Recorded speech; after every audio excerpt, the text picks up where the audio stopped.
De retour dans le point des idées avec Michel Onfray qui est toujours là, auteur de La Nef des Fous chez Bouquin. Alors, vous avez dressé un tableau terrible de la décadence occidentale. La question c'est qu'est-ce qu'on fait maintenant? Alors, pendant le confinement, on vous avait interrogé dans le point pour savoir qu'est-ce qu'il fallait lire pendant la crise pour survivre. Là, vous nous aviez parlé des stoïciens, vous nous aviez parlé de Marc Aurèle, de Sénèque, mais aussi de Montaigne. Là, on va déconfiner, on va sortir à un moment quand même de cette crise. Qu'est-ce qu'il faut lire maintenant? Est-ce que c'est encore les Romains? Oui, bien sûr. Moi, je pense que tout est là. Vraiment, on peut ajouter peut-être Ovide, on peut ajouter Pétrone, enfin pour le Satyricon et les banquets, pour la drague. Pourquoi Ovide? L'art d'aimer, par exemple. La drague. Ah oui, ça va revenir, ça. Dans les arènes. Tu mets ton genou là, puis si elle avance son genou, si elle recule, etc. C'est extraordinaire, l'art d'aimer. Et les textes qu'il a pu écrire sur les parfums, sur les onguents, sur ces choses-là. J'aime beaucoup. Ovide, c'est très important. Tout ça, on trouve ça dans Sagesse, hein, c'est chez Albin Michel et Flammarion. Vous nous parlez de Romains. Vous, votre philosophie de vie, c'est vraiment les Romains. Pourquoi est-ce que les Romains, c'est si spécifique? Qu'est-ce qu'ils ont à nous apprendre pour... La vie pratique, la sagesse pratique. C'est-à-dire que les philosophes aiment beaucoup les Grecs et pas trop les Romains, avec une idée un peu sotte du genre, les Grecs, ils ont inventé la philosophie, les idées pures, c'est formidable, Platon nous dit ce réel, là, que vous voyez, c'est une illusion. En revanche, ce qui est réel, ce sont les idées qui n'existent pas, formidable. Les philosophes adorent. Il n'y a pas d'amour, il n'y a pas d'amitié, il y a l'idée d'amour, il y a l'idée d'amitié, formidable. La République, qui donne une place importante aux philosophes. Alors évidemment, les philosophes qui veulent être rois, oui, c'est ça. Les philosophes aiment beaucoup Platon. Et puis, on dit après, les Romains, ils sont un peu crétins. Finalement... on dit que c'est des sous-grecs, quoi. C'est ça. C'est-à-dire ils n'ont pas compris, ils n'ont pas été capables de traduire. Moi, j'ai eu une année, un cours sur comment traduire oustia, qui veut dire substance, par substantia chez les Romains.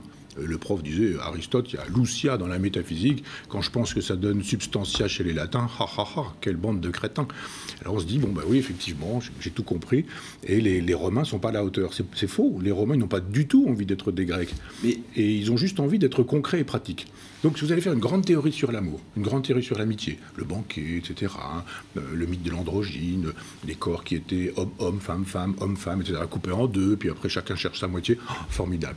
Les Romains vont dire, si tu aimes ta femme, comment dois-tu l'aimer? Dois-tu aimer ta femme toute ta vie? Dois-tu aimer une femme plus jeune que toi? Dois-tu aimer une femme plus âgée que toi? Dois-tu aimer une femme intelligente? Dois-tu aimer une femme riche? Etc., etc. C'est-à-dire, ils posent des questions concrètes et chacun peut y trouver son compte. Et c'est surtout qu'ils n'enseignent pas avec des concepts, ils enseignent avec des petites histoires. Vous avez Mucius Scaevola, par exemple, qui dit « Moi, je vais enseigner la volonté. Chez les Grecs, vous aurez eu un grand discours sur la volonté. Que veut dire la volonté? Qu'est-ce que la volonté? Il dit rien, il prend juste un charbon ardent comme ça, il le tient dans sa main, et puis il regarde le type. C'est ça, la volonté. Donc il montre ce que c'est que la volonté, puis après il jette le... Nietzsche fait ça. Quand il a 13 ou 14 ans, il refait ce geste de Mucius Scaevola. Ou Cincinnatus, qui est il est tout nu, là, dans son champ, il est en train de labourer, et il y a les bœufs, il y a la charrue, puis il y a les consuls qui arrivent, et puis les sénateurs qui lui disent « Tu voudrais pas bosser un peu pour régler un problème qu'on a, et on te donne les pleins pouvoirs, tu as 6 mois pour ça, puis tu règles le problème. » Ce qu'on appelle la dictature à l'époque. Les dictatures, elles est dans le temps. Et vous avez tous les droits pour faire ce qu'on vous demande de faire. Et il dit d'accord, je le fais. Et puis il fait le boulot, il revient. 6 mois plus tard, il a réglé le problème. Puis il reprend la charrue. Et là où elle était. C'est une façon de dire le pouvoir ne doit pas vous abîmer. Vous devez être au service du pouvoir et c'est pas le pouvoir qui est à votre service. C'est-à-dire que cette leçon, elle parle toute seule. Pas de théorie du pouvoir comme les Grecs auraient fait une théorie du pouvoir, mais une histoire pour nous dire la volonté c'est ça. Ce que doit être l'homme politique, c'est au service d'une cause, etc. Et à chaque fois, il y a plein d'histoires qui sont racontées, pas forcément chez les philosophes, mais chez les historiens. Et puis alors, Marc Aurèle, c'est lui, il faut vivre chaque jour comme si c'était le dernier. Oui. Ça, c'est la leçon numéro 1, en sortant, après avoir été enfermé pendant pas tout à fait un an quand même. Mais c'est ça, c'est comme ça qu'il faut vivre. Alors, c'est un peu problématique, parce que si on dit ça, d'un seul coup, tout le monde va faire tout et n'importe quoi en disant c'est la fiesta, c'est l'orgie, Oui, parce que c'est la grande question, est-ce que ça va être les années folles, là ça peut être ça. Je pense que le jour où on va dire aux gens vous allez pouvoir dîner en terrasse, il y aura des files d'attente sur les terrasses pour aller dîner, quoi. Et vous allez pouvoir retrouver dans les boîtes de nuit ou dans les dancing, il y aura tout ça. Je pense qu'il y aura effectivement ce désir de croquer la vie à pleines dents parce que ça fait 1 an qu'on en est privé. Oui, il y aura probablement ça. Et puis des déceptions. On ne va pas aller au restaurant tous les jours, on ne va pas prendre une cuite à chaque repas, on ne va pas avoir une indigestion à chaque fois qu'on aura un déjeuner ou un dîner. Il y a un moment donné où ça va avoir une limite, tout ça.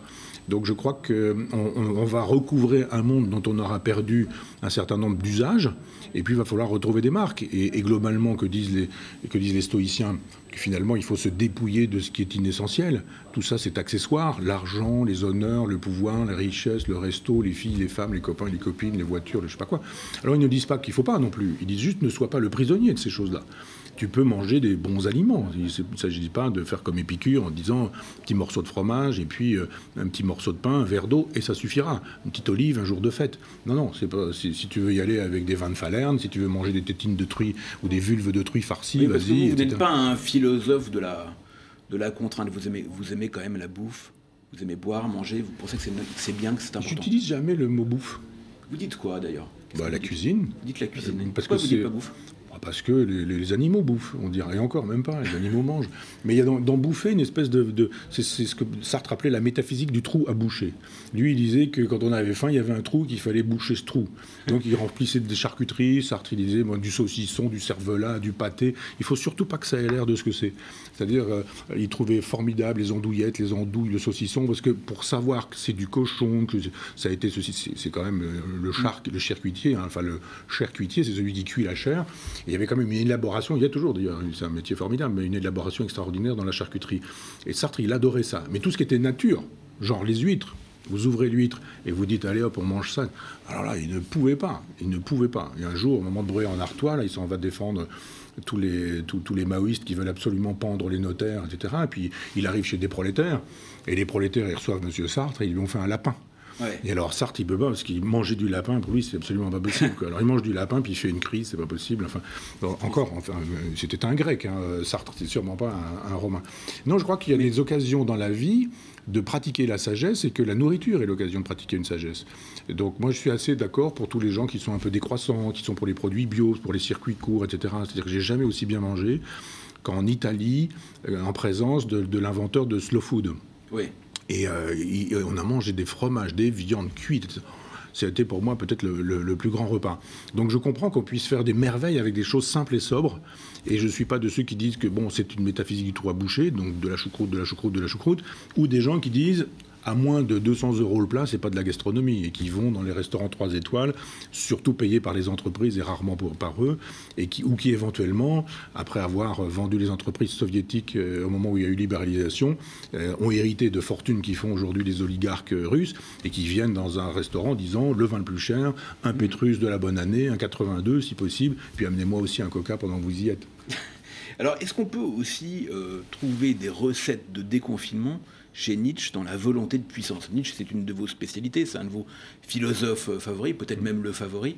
Qu'est-ce qu'il nous apprend là-dessus? Qu'est-ce qu'on a à apprendre de Nietzsche pour cette ouverture qui s'annonce? Il y a des Nietzsche, c'est ça qui est un peu problématique pour les gens qui pensent qu'on peut essentialiser Nietzsche, on prend un texte de Nietzsche et puis c'est Nietzsche, quoi. Non, Nietzsche, il écrit des choses différentes suivant qu'on est en 1872, naissance de la tragédie, ou à la fin 1888-89, et qu'il écrit Ecce Homo, l'Antéchrist, qui ne sont même pas encore des textes prévus comme tels, mais qui devaient contribuer à la volonté de puissance. Et donc il y a un moment épicurien, enfin il y a un moment schopenhauerien, wagnerien, il y a un moment épicurien, etc. On ne va pas rentrer dans le détail, mais le dernier Nietzsche, pour moi, c'est le philosophe stoïcien. C'est celui qui nous dit il n'y a qu'une seule réalité, c'est la volonté de puissance. Je ne peux pas faire le malin. Expliquez-nous la volonté de puissance, par les plantes notamment. Alors, le peu d'allemand que j'ai fait ne me permet pas de faire le malin, mais je veux dire que l'expression c'est Wille zur Macht, c'est-à-dire le vouloir vers la puissance. Oui. Donc une espèce d'énergie. Et d'une certaine manière, la volonté de puissance, c'est ce qui, dans la vie, veut la vie. Pour le dire plus précisément, vous prenez un gland, vous le mettez en terre, ça devient un chêne. Qu'est-ce qui s'est passé, quoi? Cette potentialité, c'est la volonté de puissance. Vous avez un tournesol, eh bien, l'étymologie le dit, il se tourne vers le soleil. C'est la volonté de puissance qui est dans le tournesol. C'est la volonté de puissance qui est dans le gland et le chêne. C'est la volonté de puissance qui est dans la Voie lactée. C'est la volonté de puissance qui est dans vous, dans moi, dans tout. Et Nietzsche dit, ce monde, il a déjà eu lieu, et il aura lieu un nombre infini de fois. Ce que nous vivons là, nous l'avons déjà vécu un nombre infini de fois, et nous le revivrons exactement de la même manière, nous le revivrons un nombre infini de fois. Donc il n'y a pas de monde d'après à proprement parler. Et le monde d'après, c'est le monde d'avant, c'est aussi le monde présent. Et donc il dit, le philosophe, c'est celui qui sait ça. Le réel est tragique, il se répète sans cesse, et il aime ce qui advient. J'ai pas le choix, mais j'ai le choix d'aimer le fait que je n'ai pas le choix. Et donc Nietzsche nous dit, le surhomme, c'est ça. Donc c'est pas du tout une espèce de nazi blond aux yeux bleus qui massacre et qui égorge, c'est très exactement le contraire. Le philosophe, c'est celui qui, sachant que le réel fonctionne sans nous, c'est la leçon de Cosmos, hein, nous n'avons qu'à adhérer au réel pour y trouver une joie.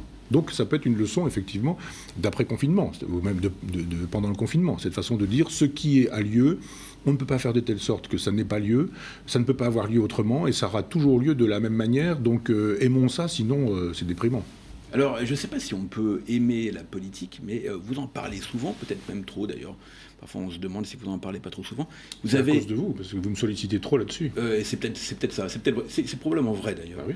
Et vous parlez beaucoup de souverainisme, y compris dans votre revue. C'était le premier numéro de la revue Front Populaire. Le dernier est sur l'immigration.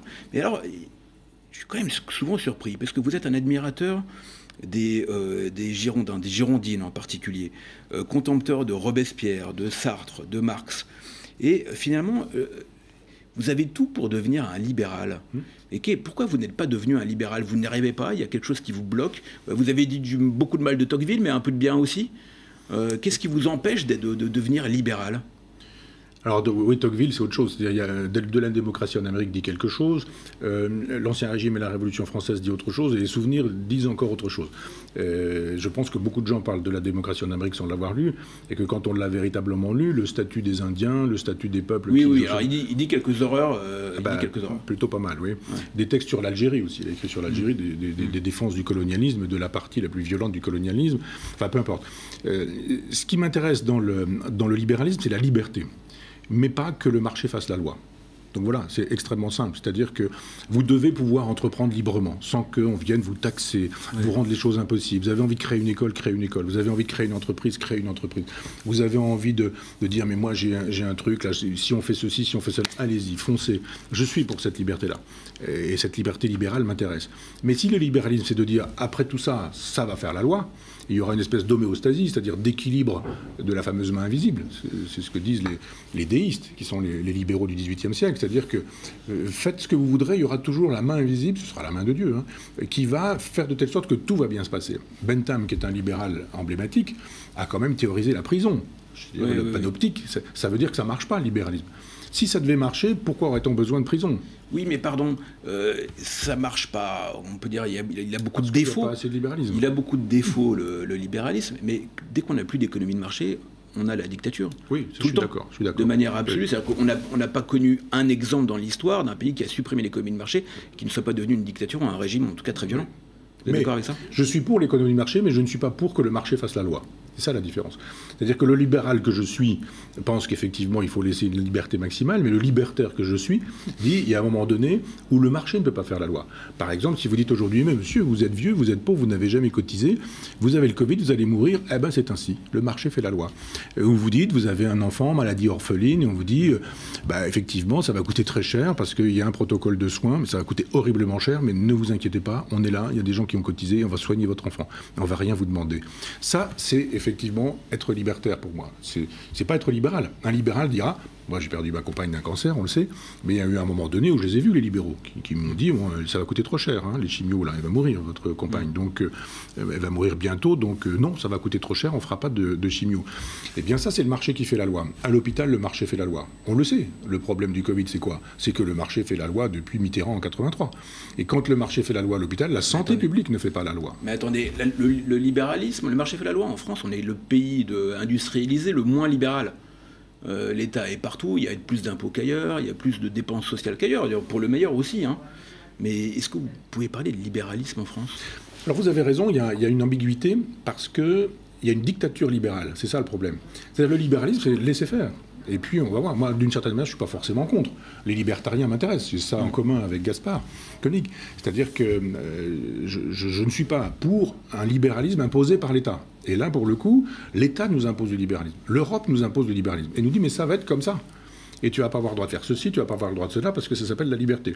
Donc vous dites, mais moi j'aimerais bien, je suis instituteur, j'aimerais bien que dans mon école on fête les anniversaires avec des gâteaux. Et les parents qui font un 4 quarts, par exemple. Pas du tout, c'est pas possible. L'autorisation n'est pas donnée par l'Europe, qui nous fait savoir qu'on n'a pas la traçabilité des œufs, on n'a pas la traçabilité du beurre, puis on ne sait pas dans quel état. Ça, c'est de la bureaucratie, c'est pas du libéralisme. Si, c'est la bureaucratie que vous critiquez. Non, il y a une bureaucratie libérale. C'est ça le paradoxe. Si le libéralisme n'était pas soutenu par un État autoritaire, s'il n'y avait pas une bureaucratie libérale, moi le libéralisme m'irait très bien. Simplement, comme c'est devenu une idéologie d'État et qu'elle s'impose, c'est un paradoxe. Ça ne devrait pas. On devrait faire l'économie de l'État. On n'a jamais été dans un État aussi puissant et dans un super-État, l'Europe, qui est un État, l'État maastrichtien, lui aussi puissant au point que, je ne sais pas, tous vos vêtements, là, par exemple, sont passés par la grille du libéralisme européen. Les tissus doivent venir de Chine, etc., etc. Les boutons de vos manchettes, votre jolie cravate... Mais quel est le problème que les boutons de manchette, j'en ai pas d'ailleurs, mais viennent de Chine ? Eh ben, c'est qu'on exploite des Chinois qui nous rapportent des produits qui, la plupart du temps, se dégradent assez rapidement, et que tout le savoir-faire des Français, il y a probablement des boutonniers, c'est peut-être moi qui invente le mot, mais des gens dont le métier consistait à tailler dans la nacre des boutons et qui faisaient des boutons magnifiques. Et on a eu des gens qui ont fait des tissus fantastiques. On a aujourd'hui des gens qui nous taillent des costumes, au sens premier du terme, qui nous font des beaux costumes, des belles chemises, et qui savent faire ça très bien. Et quand vous payez, mes parents étaient très pauvres, mais mon père, il a acheté une paire de chaussures de qualité. Et cette paire de chaussures de qualité, il l'a gardée pendant des années. Les autres achetaient des chaussures qui étaient de moindre qualité, ils en changeaient 2 fois par an, il y avait des trous dans leurs chaussures, et globalement, ça leur coûtait plus cher. La qualité française, le savoir-faire français, c'était millénaire, tout ça. Tout ça a disparu parce qu'on a dit, mais vous voulez une chemise pas chère ? Vous allez avoir une chemise pas chère. Il y a des gens qui en veulent, qui ont peut-être moins d'argent que vous. Oui, mais parce que si les gens étaient au courant du savoir-faire français, ils verraient que se faire faire, j'en ai pas, mais se faire faire une chemise sur mesure, c'est moins coûteux que d'acheter 3 chemises que vous allez changer, qui vont pas, quand elles vont être lavées, vont partir en morceaux, parce qu'elles ne seront pas de qualité, qui sur votre peau seront problématiques, vont vous filer des dermatoses ou ce genre de choses, et en même temps, vous avez détruit un savoir-faire qui est celui des chemisiers. Mais faut-il pour autant ériger des frontières là où il n'y en avait pas à une époque en Europe ? Dans Cosmos, mon chapitre préféré, c'est sur les Tziganes. Vous admirez beaucoup la culture, la civilisation de Tziganes. C'est une civilisation qui se joue des frontières. Pourquoi est-ce que vous voulez... Est-ce que le souverainisme... Alors voilà, on change un tout petit peu le sujet par rapport au libéralisme. Enfin, c'est quand même connexe. Les frontières, ça n'est pas un rabougrisme, c'est un mot que j'ai inventé. Est-ce que c'est pas rabougri ? Est-ce que ça vous va vraiment, ça ? Ce côté un peu enfermé. Et puis les Romains, Rome, c'était un empire. C'était pas un petit royaume fracturé. C'était pas les Balkans. Je suis pas forcément contre les empires, pour le coup. Entendons-nous bien, mais je présume que chez vous, c'est vous qui faites la loi. Ou la personne avec qui vous vivez, c'est pas le voisin qui fait la loi chez vous. Vous n'allez pas dire, tiens, j'habite dans un immeuble. Moi, j'habite dans un immeuble, par exemple, à Caen, là. Il y a 5 étages, il y a deux appartements par étage, ça fait 10 familles. C'est moi qui décide de mon heure de lever, de mon heure de coucher, si je mange, si je mange pas, si je mange du poisson, si je mange de la viande, si je bois du vin, si j'en bois pas, l'heure de mon coucher, l'heure de mon lever, etc. L'idée de dire, ah mais non, mais là, on va décider tous ensemble. Et dans l'immeuble, on va avoir un syndic de copropriétaires et chacun va faire... On va tous voter. Et dans cet immeuble, il ne faudra pas être réveillé avant 7 h du matin, mais pas après non plus 8 h. Et puis le midi, vous allez manger ça, puis les repas auront lieu de telle heure à telle heure. Et puis vous n'aurez pas le droit de manger plus de 2 fois du poisson dans la semaine. Vous dites, mais c'est quoi ce truc-là ? C'est pas comme ça que ça fonctionne. Donc le souverainisme, c'est être libre chez soi de décider de sa vie. Ça marche pour une vie, ça marche pour un couple, ça marche pour un foyer, ça marche pour une maison, ça marche pour une famille éventuellement aussi. Pourquoi ça ne marcherait pas pour un pays ? Ça ne veut pas dire qu'on... Parce que la caricature du souverainisme, c'est de dire « Ah bah ouais, vous êtes belliciste, nationaliste, vous êtes pour la guerre, les frontières c'est ça, vous séparez... » Mais pas du tout.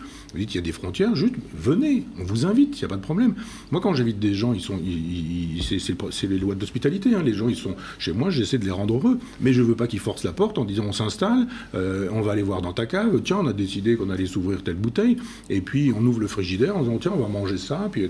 Non, je pense que la souveraineté, c'est l'art de décider pour soi-même. Et je pense que quand la France ne décide plus pour elle-même, c'est que quelqu'un d'autre décide pour elle. Et ce quelqu'un d'autre, c'est effectivement cette Europe dans laquelle vous avez un marché qui fait la loi, mais avec un certain nombre d'individus qui, eux, ne sont pas élus et qui font le pouvoir européen. Alors après, vous avez un parlement, vous avez des gens élus, etc., mais c'est pas là que se fait la décision politique. Ça existe, mais parce que ce serait difficile que ça n'existe pas. Donc il faut bien donner l'illusion que c'est démocratique alors que ça ne l'est pas. Est-ce que vous parlez des gladiateurs et vous dites du bien des gladiateurs, parce que vous montrez votre courage. Est-ce que vous considérez que votre rôle de philosophe, c'est celui d'aller se battre dans cette arène-là, dans cette arène politique aussi? Vous faites Cosmos d'un côté, et puis de l'autre côté, ça, on est déjà plus dans la politique. C'est votre rôle de faire ça? Alors, vous disiez ça tout à l'heure, mais c'est vrai que je tiens un rôle d'intellectuel qui me fatigue un peu aussi aujourd'hui. C'est-à-dire que moi, je préférerais être invité pour mes livres de philosophie plutôt que pour mes livres un peu polémiques. Et on se dit, il n'y a que des livres polémiques chez Onfray. On a réuni, 18 textes esthétiques dans un livre qui s'appelle La danse des simulacres, chez Bouquin à la Fond. Je suis très heureux d'ailleurs de remercier Jean-Luc Barret de rendre ce genre de choses possible, parce que pour moi, c'est une collection de références, personne n'en a parlé. Mais je ne tape sur personne, je n'agresse personne, je fais l'éloge d'une quinzaine de peintres dont la plupart sont mes amis. Ernest Pignon-Ernest, Valerio Adami, hélas, mon cher Velikovic qui est décédé. Mais ça, non, ça n'intéresse pas. Ça n'intéresse pas les gens quand je suis positif. En revanche, si je peux être un peu agressif, c'est formidable. Alors vous dites le pire pour un penseur, c'est de faire école, c'est pour ça que vous admirez Jean Kelevitch d'ailleurs. Si quelqu'un, à la sortie de l'émission, vous dit « je suis onfrétiste » ou « onfrétien », ou onfrénien, ça vous flatte ou ça vous effraie? Ça m'effraie. Onfray est effrayé par... Ah non, je pourrais pas, ça m'embêterait. J'ai déjà quelques clones qui sont des gens gentils, mais ça me fait un peu de peine pour eux. Plus que pour moi d'ailleurs, mais parce que je vois bien l'affection, la tendresse qu'il peut y avoir. Mais en même temps, je pense que l'important, c'est l'autonomie. Et je ne peux pas dire éloge du souverainisme en tout, y compris dans la subjectivité personnelle, mais en même temps, soyez mon féal, soyez mon vassal. Donc non, c'est pas possible. Je n'ai pas envie de faire école, surtout pas. Cela dit, on n'est pas inquiet. Je pense que vous allez encore vous fâcher avec pas mal de gens. On a confiance. Ce sont les mêmes. Merci beaucoup, Michel Onfray, pour ces 45 minutes de remue-ménage, de gym, on peut dire, intellectuel. On rappelle votre dernier livre, La Nef des Fous, c'est chez Bouquin à la Fond. On rappelle également votre revue qui s'appelle Front Populaire. Merci à vous de nous avoir regardés. Et on se retrouve la semaine prochaine pour de nouvelles aventures et avec de nouveaux gladiateurs.